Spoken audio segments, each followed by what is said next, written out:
satu gudang senjata, mereka menemukan ada barang-barang pribadinya Vanessa, ada kunci mobil, ada dompet, kartu ID militer, semua masih ada di situ. Artinya apa? Semua barangnya nggak ada yang hilang. Yang hilang cuman Vanessa-nya ya, cuman orangnya aja. Hai, wassalamualaikum warahmatullahi wabarakatuh. Terima kasih sudah klik video ini.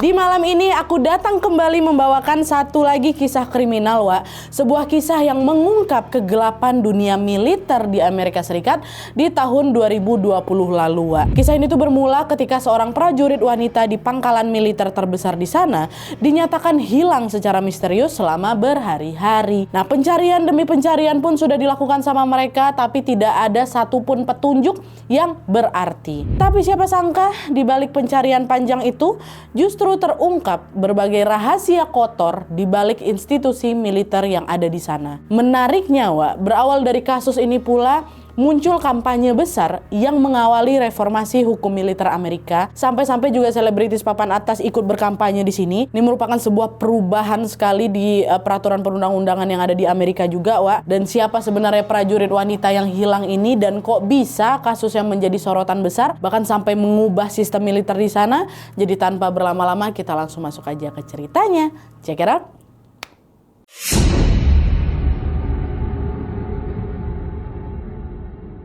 Nah, jadi, Wak, kasus ini tuh menimpa seorang gadis muda yang bernama Vanessa Guillen. Dia ini lahir di Houston, Texas pada tanggal 30 September tahun 1999. Ayahnya bernama Rogelio Guillen dan ibunya bernama Gloria Guillen. Nah, sejak kecil, Wak, Vanessa ini menyukai kegiatan fisik seperti sepak bola, lari, dan juga olahraga lainnya. Kecintaannya pada latihan fisik ini menjadikan Vanessa tertarik sama dunia militer.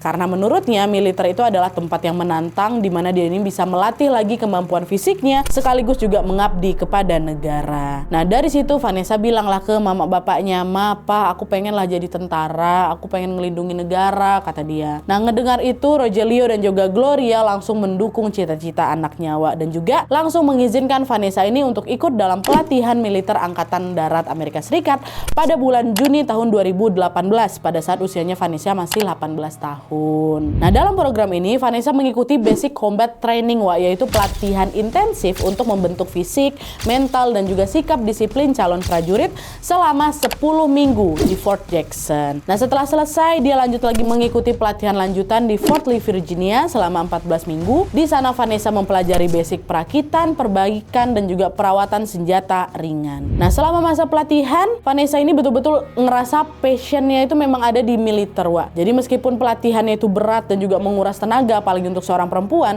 Vanessa sama sekali nggak ngeluh. Bahkan dia justru menjadi penyemangat untuk teman-temannya. Dia ini selalu ceria, dia ini suka menolong teman yang lagi kesulitan, dan lain-lain. Nah, adalah kan setelah menjalani pelatihan panjang, Vanessa pun diberi jatah libur selama beberapa hari waktu itu, Wak. Dia manfaatinlah waktu liburnya untuk pulang ke rumah dan quality time sama keluarganya. Nah, pas di rumah, Vanessa juga excited kali menceritakan pengalamannya waktu latihan. Bahkan dia ini juga bilang ke kakaknya yang bernama Myra kalau pelatihan militer ini menjadi salah satu momen paling membahagiakan dalam hidupnya. Pokoknya dia nih cerita terus lah gitu. Sepanjang liburan itu dia cerita keseruan dia selama ada di barak itu. Setelah masa liburan selesai, Vanessa kembalilah ke camp untuk menyelesaikan masa pelatihan. Hingga bulan Desember tahun 2018, Vanessa pun akhirnya resmi dilantik menjadi prajurit Angkatan Darat Amerika Serikat. Nah, setelah dilantik, Vanessa ini ditempatkan di Fort Hood, yang sekarang namanya Fort Cavazos, ya. Sebuah pos militer yang lokasinya ada di Killen, sekitar 311 km lawak dari rumahnya Vanessa yang ada di Houston. Dan pos ini juga menjadi salah satu pangkalan militer terbesar di dunia, Wak, dengan luas kurang lebih 866 km persegi. Di sanalah Vanessa ini bergabung sebagai tim teknisi senjata ringan di unit 3rd Cavalry Regiment, sesuai dengan spesialisasinya waktu masa latihan tadi soal senjata, ya kan. Nah, pas tahu kalau dia ini ditempatkan di Fort Wood, Vanessa happy kali, gara-gara jaraknya lumayan dekat dari rumahnya, ya, bisa ditempuh kurang lebih 3,5 jam lah gitu naik mobil. Jadi dia bisa pulang nih kalau weekend. Dan selain itu Vanessa ini juga excited kali karena Fort Hood ini dikenal sebagai pangkalan terbesar, ya kan. Pastinya di sana punya sistem keamanan yang ketat. Jadi sebagai prajurit perempuan, dia akan merasa aman lah gitu selama bertugas di Fort Hood. Nah, adalah tuh akhirnya Vanessa pun menjalankan tugasnya di Fort Hood dengan penuh tanggung jawab. Dia bertugas di sana menjaga gudang senjata, mencatat nomor seri senjata, memperbaiki senjata ringan, atau juga mengelola stok senjata. Wah. Awalnya Vanessa semangat, enjoy kali deh di sana sama kerjaannya. Bahkan tiap pulang waktu weekend ini dia selalu excited juga menceritakan kegiatannya di Fort Hood kepada keluarganya. Tapi lama-lama, Wak, sikapnya Vanessa ini mulai berubah. Dari yang tadinya periang, tiba-tiba jadi lebih sering murung. Bahkan tiap pulang weekend ke rumahnya, Wak, ya, dia yang biasanya selalu ceriwis, selalu cerita heboh tentang kegiatan yang ada di Fort Hood, di saat itu dia malah berubah lebih banyak diem. Nah, di titik ini Rogelio sama Gloria, orang tuanya, dia ngeh nih, ini pasti ada nggak beres sama anak kita gitu kan. Cuman mereka mikir mungkin aja Vanessa-nya lagi berantem sama kawannya, atau mungkin juga lagi kecapean karena lagi banyak kerjaan kali di pos militernya, ya kan. Nah, di sisi lain Vanessa ini juga mulai nggak terbuka, Wak, sama orang tuanya.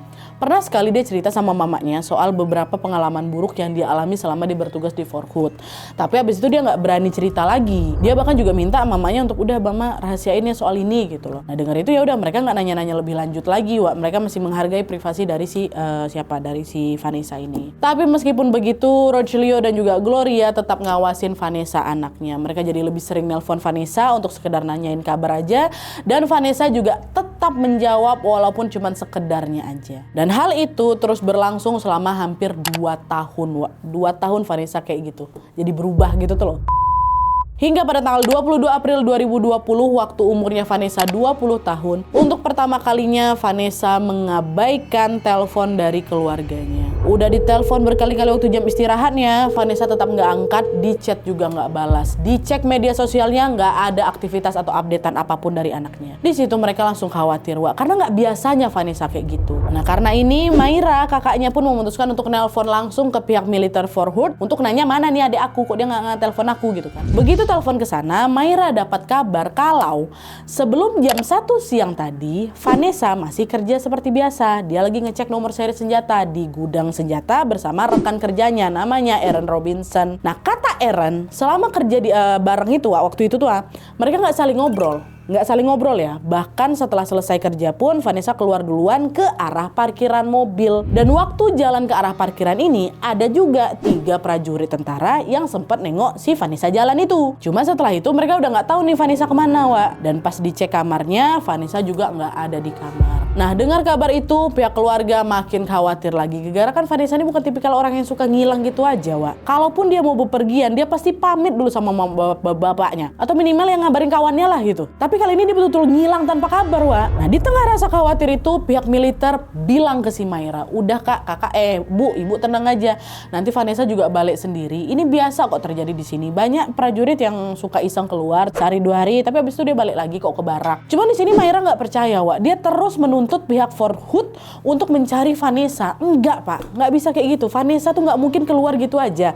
Ini pasti ada sesuatu yang nggak beres nih sama adik saya. Tolong dicarilah, Pak. Gitu kan kata si Mayra. Nah, karena didesak terus sama Mayra, akhirnya pihak Fort Hood pun mulailah melakukan operasi pencarian internal.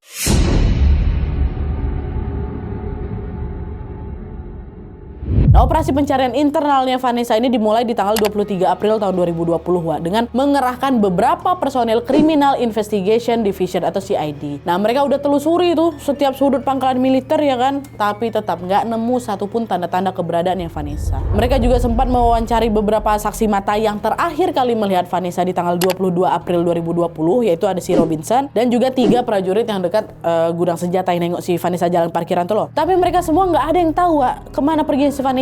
Terlebih waktu itu mereka juga nggak ngobrol sama sekali sama si Vanessa kan. Si Aaron Robinson kan juga bilang kayak gitu, kami nggak ngobrol. Orang yang bertiga itu juga bilang kami cuma nengok aja. Nah, setelah mewawancarai beberapa saksi, tim CID ini pun mulai menggeledah area Fort Hood, Wak. Di salah satu gudang senjata mereka menemukan ada barang-barang pribadinya Vanessa, ada kunci mobil, ada dompet, kartu ID militer, semua masih ada di situ. Bahkan mobil Vanessa juga masih terparkir.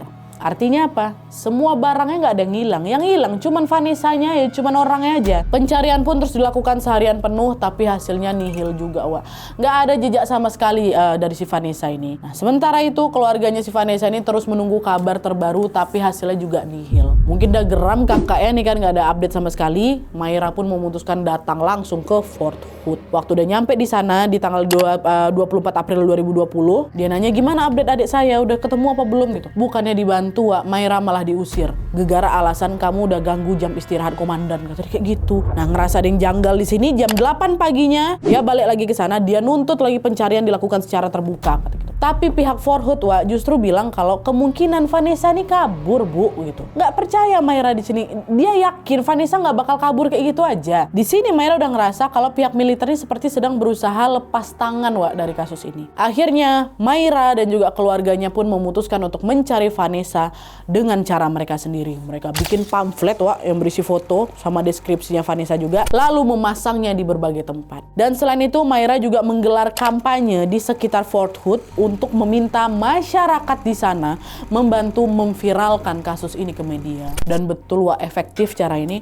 Nggak selang beberapa lama, kabar hilangnya Vanessa di pangkalan militer ini pun langsung disiarkan di berbagai media lokal sampai ke media nasional. Bahkan sampai viral itu di media sosial, ya kan. Dari situ publik pun ikut menyudutkan pangkalan Fort Hood yang dinilai bungkam atas hilangnya salah satu prajurit mereka.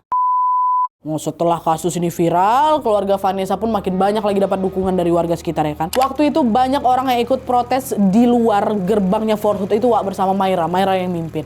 Bahkan ada juga selebritis papan atas Amerika macam Salma Hayek dan juga Baby Bash yang juga menyuarakan dukungan mereka lewat postingan media sosial mereka. Nah, ngelihat tekanan publik yang makin besar ini, Fort Hood pun akhirnya ambil langkah cepat. Mereka akhirnya mulai lagi menggelar pencarian terbuka dengan mengerahkan lebih banyak personel CID. Bahkan juga foto-foto proses pencarian mereka ini mulai diposting-posting tuh di media sosial, seolah-olah pengen menunjukkan ke publik kalau kami bertanggung jawab kok, kami nggak lepas tangan kok, saudara-saudara, kayak gitu. Nah, di saat yang sama masyarakat dan juga polisi lokal ikut membantu pencariannya Vanessa, Wak. Mereka menyisir wilayah Killen dari bulan April sampai Juni tahun 2020. Berbulan-bulan, ya, Wak, ya. Nah, setelah pencarian itu berlangsung kurang lebih selama 2 bulan, akhirnya pada tanggal 30 Juni 2020 ada 2 warga sipil menemukan satu petunjuk kunci, yaitu kantong plastik yang berisi potongan tubuh manusia terkubur di dekat sungai Lyon. Jaraknya sekitar 30 kilo dari Fort Hood. Awalnya mereka belum yakin, Wah, ini jenazahnya Vanessa atau bukan. Cuman yang jelas, setelah ditemukan, jenazah itu dalam kondisi yang terpisah-pisah dan juga gosong. Jadi macam sengaja dibakar gitu loh, Wak. Jenazah itu pun langsung dibawa ke rumah sakit untuk diotopsi lebih lanjut. Dan ternyata hasil otopsi menunjukkan kalau memang betul itu adalah jenazahnya Vanessa, Wak.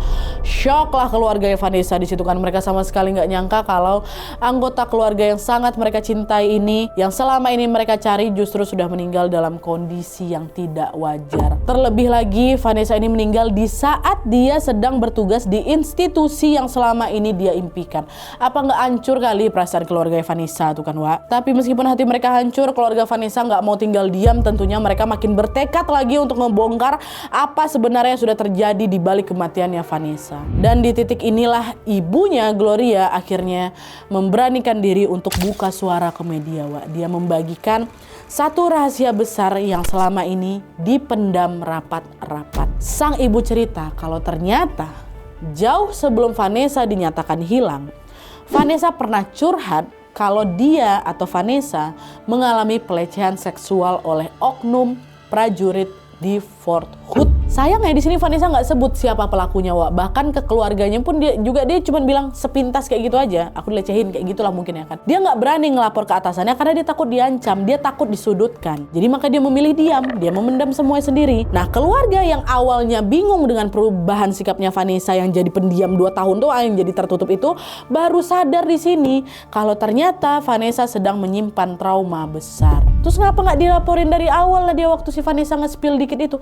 Nah, itu dia, Wak. orang tuanya atau keluarganya juga nggak berani ngambil langkah lebih jauh karena takut keselamatan Vanessa justru terancam. Kalau masalah ini kebuka di publik kan Vanessa masih ada di Ford. Jadi bisa kalian paham situasi orang tuanya itu kayak gimana kan, kenapa nggak bisa ngelapor? Itu alasannya. Tapi pas ketahuan kalau Vanessa meninggal dengan cara seperti itu, barulah di sini pihak keluarga berani speak up soal kasus pelecehan itu, karena mereka pikir bisa jadi kematian Vanessa ini ada kaitannya sama kasus pelecehan kemarin. Dan ternyata setelah buka suara ini, cerita ini pun mendapat lebih banyak lagi simpati publik. Mereka mendukung keluarganya Vanessa untuk mengusut tuntas kasus ini. Nah, dari situlah mereka akhirnya meminta pihak berwajib untuk menyelidiki kasus kematiannya Vanessa sampai akhir.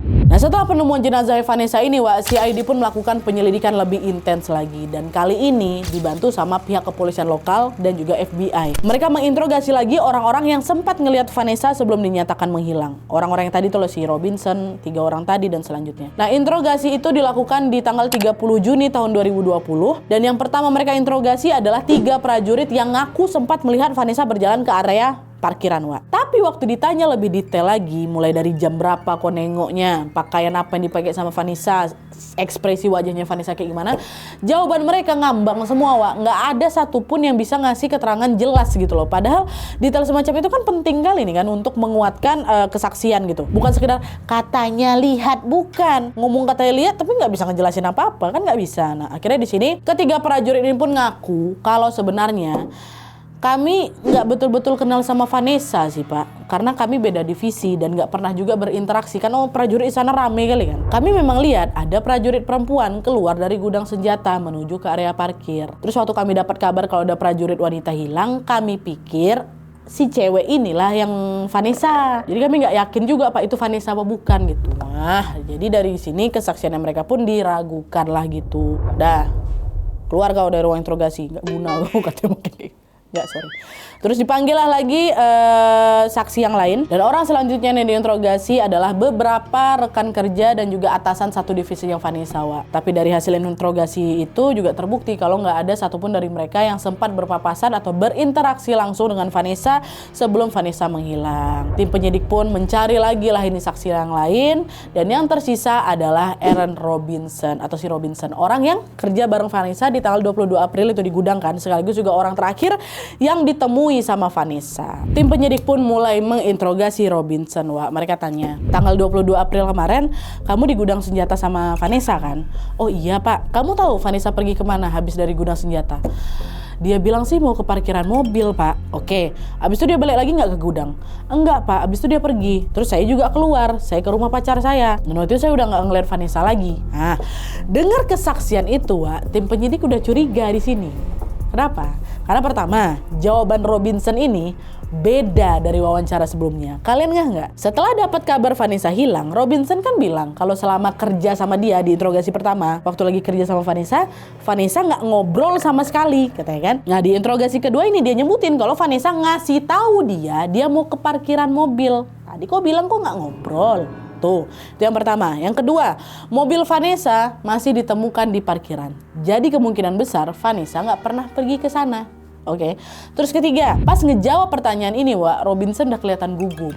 Gitu. Nah, dari kecurigaan itu, tim penyidik pun akhirnya meminta izin ke Robinson untuk ngecek HP-nya dia. Kalau betul dia ketemu sama pacarnya di hari itu, pasti bakal ada riwayat titik GPS yang nunjukin memang dia ada di rumah pacarnya ya kan. Nah, waktu dicek, tim penyidik memang nemu ada riwayat GPS yang nunjukin kalau Robinson pergi keluar. Cuman perginya bukan ke rumah pacarnya, tapi titik lokasinya justru ada di sekitar Sungai Lyon, which is tempat jasadnya Vanessa ditemukan. Kesana kau ke rumah pacarmu. Makin curiga lagi lah penyidik. Ini jangan-jangan dia terlibat nih di sini kayak gitu. Akhirnya HP-nya Robinson pun disita dan dia ditahan sementara di barak militer dengan status hold and monitor atau ditahan di area militer sambil penyelidikan berjalan gitu. Ditahan dulu.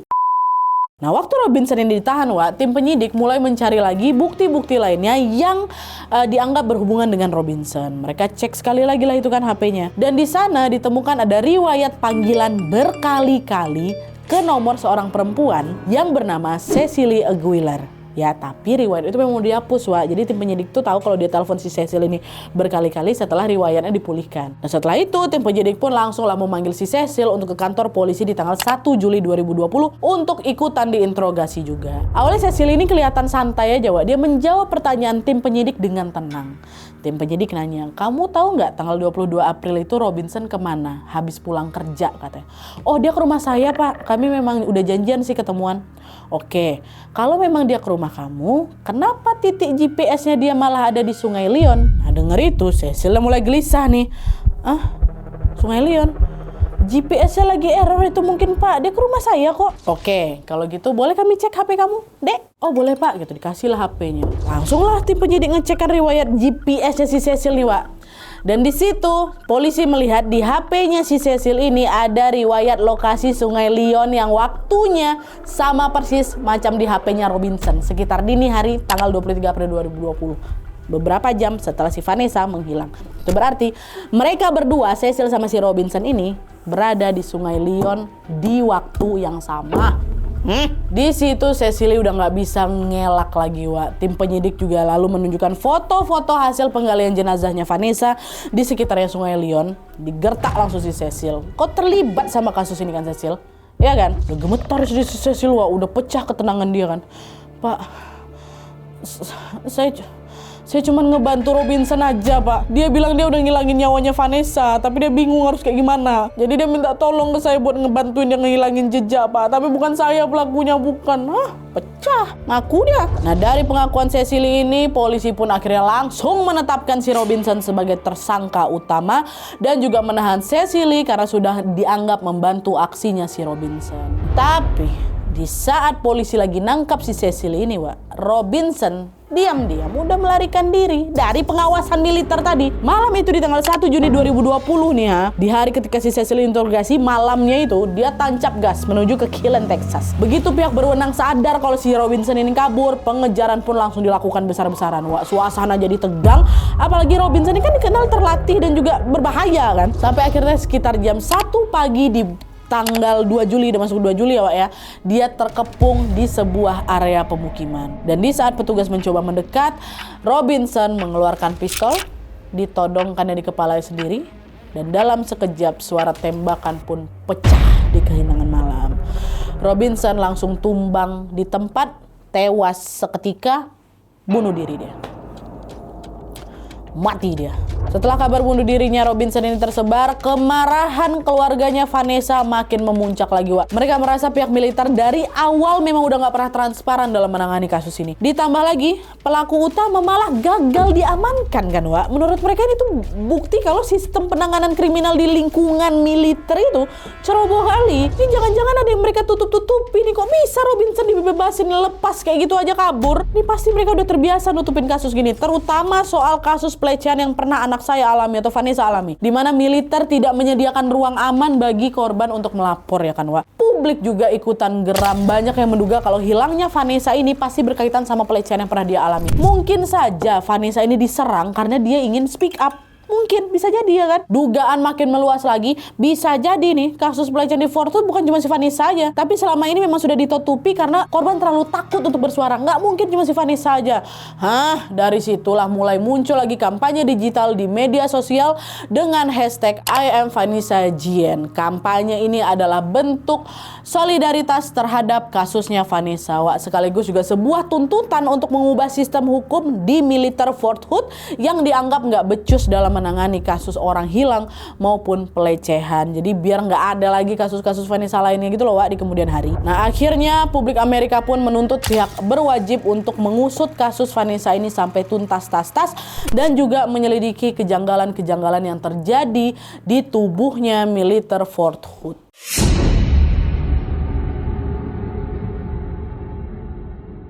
Dan dari sinilah publik langsung shock Wak. Setelah hashtag I'm Vanessa Guillen ini viral, tiba-tiba satu persatu prajurit dan juga mantan prajurit perempuan Fort Hood muncul ke permukaan dan juga buka suara. Mereka cerita kalau ternyata mereka juga pernah menjadi korban pelecehan selama bertugas di Fort Hood. Dan kisah-kisah ini juga bukan 1-2 aja Wak ya, tapi banyak. Jadi banyak yang speak up. Selama ini mereka diam karena mereka takut diancam, takut dikucilkan, dan parahnya lagi karena mereka memang sudah tidak percaya sistem itu bisa melindungi mereka di sana. Jadi ternyata Vanessa itu di sini bukan satu-satunya korban, Wak. Ada banyak sekali Vanessa lainnya di luar sana yang terpaksa dibungkam oleh situasi dan dibekukan oleh ketidakadilan. Makin lama hashtag ini pun makin menyebar luas lagi sampai mendorong terbentuknya Fort Hood Independent Review Committee atau tim investigasi independen yang bertugas untuk menyelidiki kasus di pangkalan militer Fort Hood ini. Penyelidikan itu juga dilakukan dari bulan Agustus sampai November 2020 dan berfokus pada peninjauan laporan pelecehan seksual, prosedur penanganan orang-orang hilang, dan juga pemantauan komando di unitnya Vanessa. Nah, dari hasil investigasi yang mereka lakukan ini ditemukanlah fakta bahwa Fort Hood ini punya budaya kerja yang toksik kali, Wak. Di mana komando di sana atau komandan di sana sering sekali mengabaikan keselamatan para prajurit. Dan selain itu, walaupun banyak terjadi kasus pelecehan di sana, cuman di sana minim penanganan, Wak. Gegara sistem mereka dari awal memang udah nggak betul. Ditambah lagi sama kasusnya Vanessa, mereka gagal kan dalam menangani kasusnya Vanessa ini. Inilah yang betul-betul menunjukkan seberapa lambat dan kacaunya prosedur penanganan kriminal di Fort Hood. Dan dari temuan itu, akhirnya pada bulan Desember 2020, Departemen Angkatan Darat Amerika Serikat pun mencopot 14 perwira tinggi di Fort Hood yang dinilai gagal menangani kasus Vanessa dan juga kasus-kasus pelecehan seksual di dalam tubuh institusi Fort Hood. Dan buah dari penyelidikan ini, Wak, adalah disahkannya undang-undang yang disebut I'm Vanessa Guillen Act pada bulan Desember tahun 2021. Jadi nama lengkapnya Vanessa dijadikan nama resmi undang-undang loh, Wak. Ini sebagai bentuk penghormatan atas perjuangannya Vanessa dan juga keluarga yang mendorong reformasi besar dalam sistem militernya Amerika Serikat. Isi undang-undangnya adalah memindahkan penanganan kasus pelecehan seksual dari militer ke unit penyelidikan terpisah. Itu isinya. Dan setelah munculnya undang-undang I'm Vanessa Guillen Act ini, Wak, pihak berwajib pun kembali melanjutkan lagi proses penanganan kasusnya Vanessa. Mereka pun menggelar persidangan untuk pelaku yang masih hidup, masih ada si Cecil, Wak, ya, pada tanggal 29 November tahun 2020. Nah, dalam persidangan itu Cecil ini mengaku dia bersalah karena dia memang sudah membantu Robinson untuk melenyapkan jejaknya si Vanessa. Dan di sini Cecil juga menceritakan kronologi yang sebenarnya terjadi. Apa sih yang sudah terjadi di hari kejadian itu? Jadi ini kita masuk ke kronologinya. Jadi menurut Cecilia, di tanggal 22 April 2020 sekitar jam 1 siang, Robinson lagi cekcok, lagi berantem sama Vanessa. Gegara Vanessa tahu hubungannya terlarang Robinson sama Cecily. Ngapa terlarang? Cecily ini istri orang rupanya, Wak. Nah, di dalam militer kan hubungan macam ini dilarang keras ya kan? Nah, karena dia ini takut dilaporkan ke atasannya dan karir militernya itu rusak, di dalam gudang senjata itu Robinson langsung memukul kepalanya Vanessa berkali-kali pakai palu sampai Vanessa tewas lah dekat gudang tuh. Setelah tewas, Vanessa langsung dimasukkan ke box kontainer besar gitu. Dia bersihkanlah area bekas darahnya Vanessa, lalu membawa tubuhnya Vanessa ini keluar menuju ke daerah terpencil dekat Sungai Lyon. Nah, di situ Robinson pun meminta bantuan pacarnya si Cecily ini untuk menghilangkan jejak. Mau si Cecily ini udah datang si Cecil, dipisah-pisahkan lah itu tubuhnya si Vanessa, dibakarlah sama mereka. Jadi di sini motif dari penghilangan nyawanya Vanessa adalah untuk menutupi perselingkuhan Robinson dan juga Cecily, Wak. Bukan motif pelecehan seperti yang diduga sama publik. Cuman penting untuk digarisbawahi, Vanessa memang pernah mengalami pelecehan seksual oleh oknum lain di Fort Hood, Wak, ya. Tapi siapanya nggak ada yang tahu karena kan Vanessa udah tewas. Cuman motif meninggalnya si Vanessa ini dipastikan bukan karena kasus pelecehan itu, karena Vanessa tahu rahasia besarnya Robinson aja gitu loh. Nah, dari paparannya Cecily ini pun akhirnya hakim memutuskan atau menetapkan Cecily bersalah dan dia pun dihukum penjara selama 30 tahun tanpa pembebasan bersyarat, Wak. Sementara itu sebagai bentuk penghormatan untuk Vanessa, beberapa tempat di Texas pun akhirnya dinamai Vanessa Guillen, Wak. Termasuk ukiran nama di depan gerbang utamanya Fort Cavazos. Sekarang kan namanya udah ganti kan, Fort Cavazos bukan Fort Hood lagi. Kayak gitu ceritanya. Oke, Wak, jadi itu tadi kasus penghilangan nyawa yang dialami oleh Vanessa Jien, seorang prajurit muda penuh cita-cita mulia yang harus gugur di tangan kawan seperjuangannya sendiri. Bukan di medan perang, Wak, tapi di tempat yang dia anggap atau yang katanya paling aman, yaitu markas militer. Bayangkan loh, markas militer. Dari kisah ini kita tahu bahwa ternyata masih banyak loh, Wak, korban-korban kekerasan di militer yang memilih bungkam karena nggak ada ruang aman buat melapor. Sekalinya mau ngelapor ya kan banyak kali ancaman datang dari dalam, sampai nyawa lah yang menjadi taruhannya, macam si Vanessa ini. Tapi meskipun dia mengalami kekerasan yang brutal kali, Wak, pada akhirnya kasus ini justru membukakan mata publik di sana dan bisa dibilang kasus ini tuh menjadi titik balik bagi hukum militer Amerika di sana, Wak, dimana mereka akhirnya merombak sistem yang merugikan prajurit di dalamnya. Ada hikmahnya juga sih, ya kan. Kita doakan semoga Vanessa Jien tenang di alam sana dan semoga kita selalu dihindarkan dari hal-hal buruk